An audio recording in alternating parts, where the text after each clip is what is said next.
I was 8 years old in the winter of 1974. It was Christmas Eve, and although I was excited about the festivity and presents to come, I finally fell asleep around 10 p.m., I guess. We were living in an all-pink with white trim, one-level, two-bedroom cabin. By we, I mean my parents, myself, and our boxer mixed dog, right next to a bridge that was in between a flowing, currented river and a large, popular, mostly shallow lake. It was the perfect spot in the summer, but winters were difficult with the 50-year-old cabin basically being built for summer use only, and it was cold.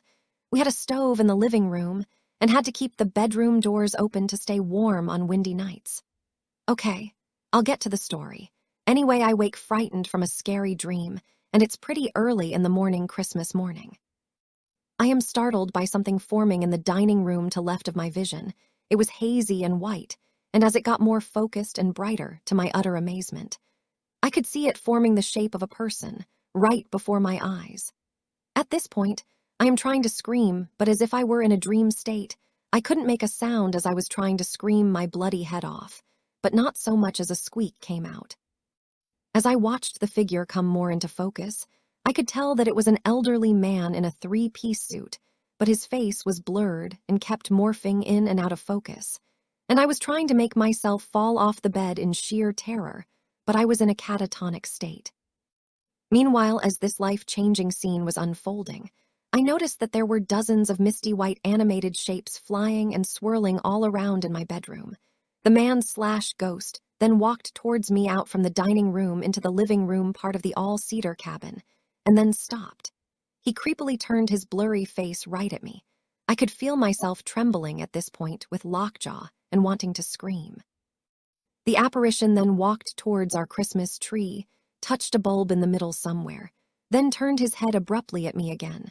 That's when I finally fell out of my bed, and in the split second I hit the floor, the scream came out loud and horrific, and the haunt was over, or so I thought. My parents awoke suddenly from the next room and came to my rescue.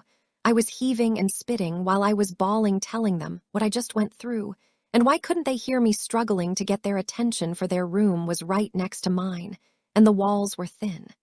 They consoled me and let me sleep with them in their room. I was relieved that it was over and basically sniveled my teary eyes and befuddled mind back to sleep. When I woke back up not even an hour later, the misty white things were swirling and dancing around my parents' room in a terrible frenzy now. But I was so tired from the previous experience that I actually closed my eyes and slept through it.